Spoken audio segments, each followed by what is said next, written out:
History of earth and life series की last episode में खुश आमदीद। दोस्तों, आज के जदीद दौर में हमारी तमाम इंसानी सरगर्मियां फॉसिल फ्यूल पर मुनहसर हैं।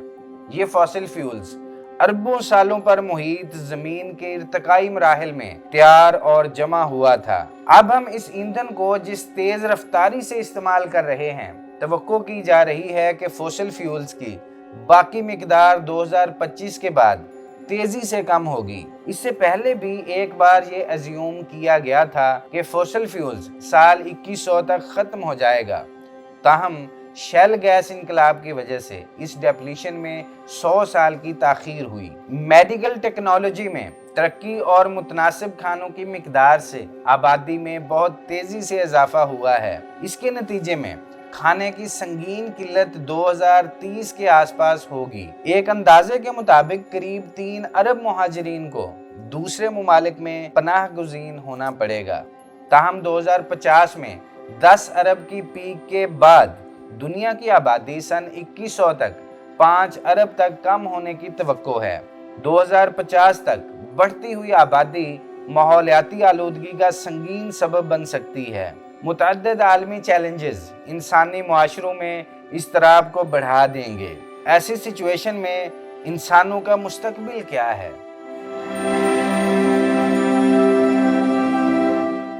साइंस के मैदान में जदीद टेक्नोलॉजीज को तेज रफ्तारी से तैयार किया जाएगा। मुस्तकबिल करीब में हमारे मिल्की वे गैलेक्सी में सैयारों की तलाश के लिए इंसान चांद पर खलाई अड्डे बनाएगा। मसनूई तौर पर ज़हीन रोबोट खलाई रिसर्च में शामिल होंगे जो इंसानों को उनके कामों में मदद फराहम करेंगे। मुस्तकबिल करीब में खुद नकल मकानी करने वाले रोबोट्स बनाए जाएंगे जो इंसानों की हदूद से आगे बढ़कर काम करने के काबिल होंगे। ये मसनूई जिंदगी के हामिल रोबोट्स आहिस्ता आहिस्ता गैलेक्सीज में सफ़र करेंगे। मज़ीद ये कि नई टेक्नोलॉजीज़ मुतारिफ होंगी जो हमें मुख्तलिफ डायमेंशंस में जाने के काबिल बनाएंगी। इंसानों को टाइम एंड स्पेस से बाहर दुनिया को पहचानने के काबिल होना चाहिए। आखिरकार इंसानों का किरदार ख़त्म हो जाएगा। ये ज़मीन पर इंसानी दौर का इख्तिताम होगा। ये मंजर जिंदगी के इर्तिका की हिकमत अमली का नागुज़ीर नतीजा हो सकता है, क्योंकि मुस्तकबिल में ज़मीन को अपनी तारीख में पहले से कहीं ज़्यादा उतार चढ़ाव का सामना करना पड़ेगा।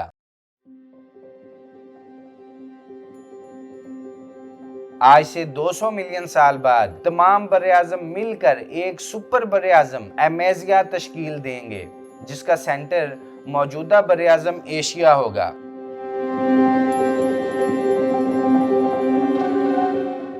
पौधे अपने जिस्म में कार्बन की मिकदार को मेंटेन रखने के लिए माहौलियाती कार्बन डाइऑक्साइड इस्तेमाल करते हैं। मुर्दा पौधे फिक्स्ड कार्बन से बने हैं। मुकर्ररा कार्बन से बने मुर्दा पौधे तलछट के जरिए ढके हुए हैं। ये अमल माहौलियाती कार्बन डाइऑक्साइड को कम करने में एक किरदार अदा करता है। सुपर बरे आजम अमेज़िया के वजूद में आने से जमीनी रकबा में इजाफा हो जाएगा जो कार्बन को फिक्स कर सकते हैं। अब सुपर कॉन्टिनेंट की तश्कील के बाद एक बड़े बरे आजम पर चूंकि पौधे कसरत से होंगे तो ये माहौलियाती कार्बन डाइऑक्साइड को बहुत ज्यादा कम कर देंगे। यूं कार्बन डाइऑक्साइड की मिकदार मौजूदा सतह से 110 गुना तक कम हो जाएगी। इससे C4 प्लांट्स जिनको कार्बन डाइऑक्साइड की ज्यादा कंसंट्रेशन दरकार होती है वो नापैद हो जाएंगे। इसके नतीजे में वो जानवर भी मुतासर होंगे जो अपनी खुराक के लिए C4 पौधों पर डिपेंड करते हैं।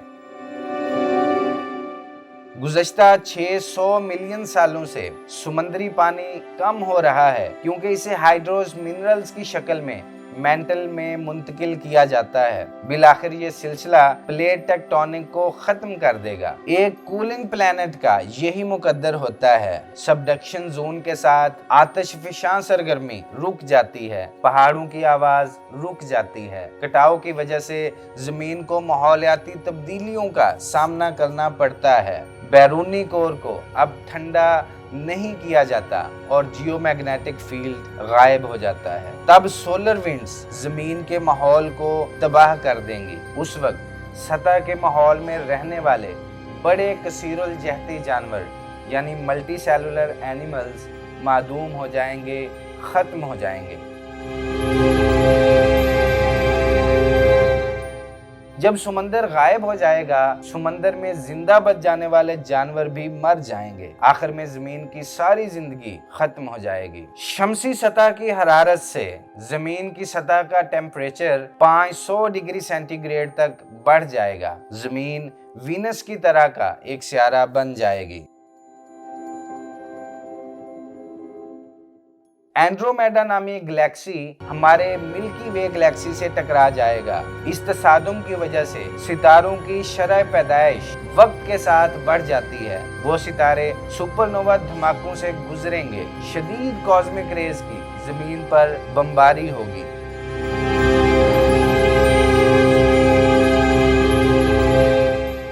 फैलता हुआ सूरज जमीन को निगल जाएगा। यही वो दिन है जब सियारा जमीन, जिस पर जिंदगी ने जन्म लिया था, वो कायनात से गायब हो जाएगा। लेकिन उस वक्त तक जमीन की जिंदगी दूसरी कहकशाओं तक पहुंच चुकी होगी।